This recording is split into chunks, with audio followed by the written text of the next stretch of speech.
इन मूर्खों को देखो जिन्होंने 11,000 लीटर दूध को धर्म और अंधविश्वास के नाम पर नर्मदा नदी के अंदर बहा दिया। इनको ये अंदाजा नहीं है कि साथ ही ये कितने सारे जलीय जीवों की हत्या का पाप कमा रहे हैं। क्योंकि दोस्तों नर्मदा नदी का खुद का भी एक इकोसिस्टम होता है। अब आप समझिए कि दूध डालने से क्या समस्या पैदा होगी। क्योंकि दूध के अंदर होता है प्रोटीन, फैट, लैक्टोज, शुगर और साथ में ही कुछ मिनरल्स होते हैं जिनसे मिलकर दूध बनता है।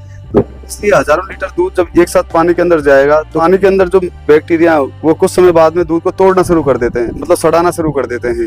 और इन बैक्टीरियाओं के लिए दूध को सड़ाने के लिए ऑक्सीजन की जरूरत होती है, तो ये पानी से सारा ऑक्सीजन खींच लेते हैं। और पानी के अंदर जितना ज्यादा दूध होगा तो बैक्टीरियाओं को इतने दूध को सड़ाने के लिए इतनी ही ऑक्सीजन की जरूरत पड़ेगी। अब आप सोचो, लगभग 11,000 लीटर दूध, मतलब लगभग पानी के 2 टैंकरों के बराबर दूध इन लोगों ने नर्मदा नदी के अंदर डाला। अब इससे पानी के अंदर ऑक्सीजन की मात्रा इतनी कम हो जाएगी कि बेचारी मछलियां दम घुट के मरने लगेंगी।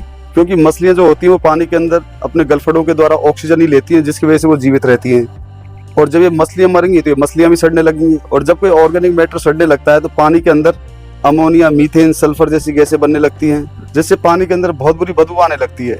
और ऑक्सीजन की मात्रा अब इतनी कम हो जाती है कि मछलियों के अलावा और भी छोटे छोटे जीव मरने लगते हैं, जलीय पौधे नष्ट होने लगते हैं, जिससे नदी के अंदर जहाँ जहाँ दूध फैला है उस स्थान का पूरा इकोसिस्टम खराब हो जाएगा। हालांकि नदी बहुत बड़ी होती है, लेकिन जहाँ जहाँ पे ये दूध जाएगा ना, उस जगह तो नदी का इकोसिस्टम पूरी तरह से तबाह हो जाएगा।